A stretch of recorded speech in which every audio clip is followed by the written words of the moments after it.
So I'll go over presynaptic and postsynaptic inhibition. And what's going to happen here is you're going to have a neuron. So again, we have our neuron, right? And it's not going to be very pretty because I'm not a very good drawer. But we have our neuron here. And we'll say those are the dendrites.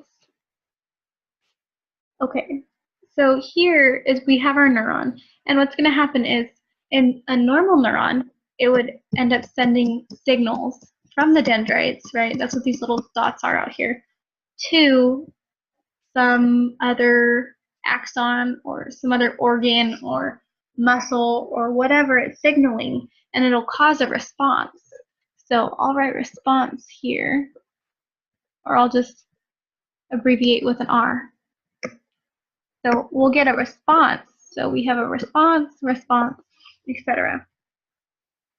So what happens here is we'll have our other neuron passing on this signal, right? So in a presynaptic inhibition, we have an inhibitory neuron synapsing on one of the collateral presynaptic neurons, which selectively inhibits one target.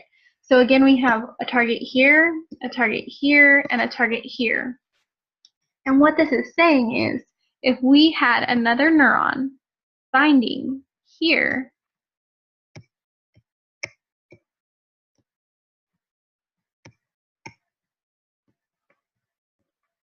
we had another neuron binding to this neuron here. So this will be our inhibitory neuron. So let me write that for us.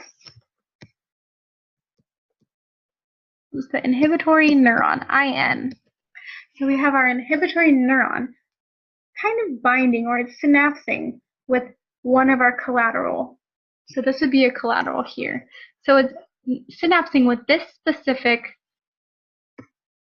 neuron. And what this causes is it causes it to not release. It causes the signal to not be released. So as we can see up in this one here, as well as this second one, we see that the circle or the signal is being transmitted to the organ, and we can see that displayed by the dots that I've just placed. We can see here, and what I'm going to do is I'm going to change it to a different color so we can see.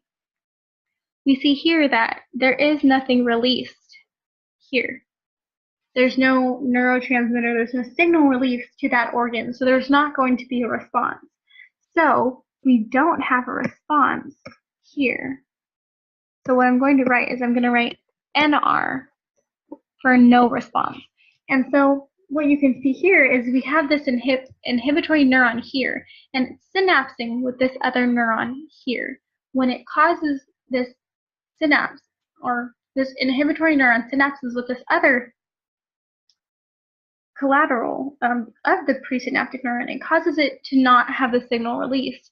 So again, we have this signal that originates in another neuron, and it's synapsing with this axon, or this cell body, and it's going to again kind of transmit it throughout. So it's going to transmit it through each collateral ligament, or not ligament, collateral dendrite or neuron, if you will. But because our inhibitory neuron is binding to the last presynaptic neuron collateral that I have drawn, it's not going to allow the signal to be transmitted to that organ or to the specific area. It will inhibit that signal from being transmitted, so you will not get a response. So that would be presynaptic.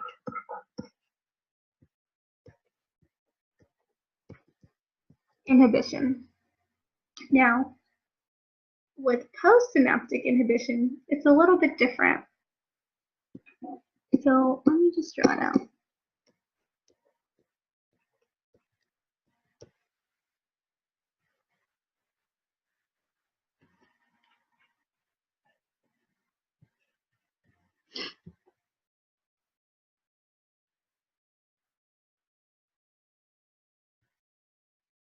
So again, we have our cell body here, right? And we have our axon and then our dendrites or other collateral neurons. So what's going to happen in postsynaptic inhibition, all the targets, so our targets are here, remember,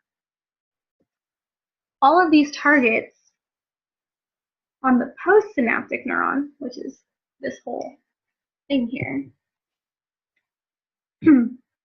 are going to be inhibited equally. So this, what it's showing here is all three of these organs, so all label 1, 2, 3, all three of these organs are not going to be stimulated and they're not going to receive anything to cause a response. They're going to be inhibited equally. Like in the presynaptic, we had 2 of the 3 being stimulated or having a signal transmitted to them, whereas the third one was not. Here in postsynaptic, all 3 of them will get equal treatment. They will not get a stimulation. They will not cause a response. So what happens here is we have neurons coming in with one of them is going to be inhibitory, right? So it'll be like an IPSP. It'll cause an IPSP on one end.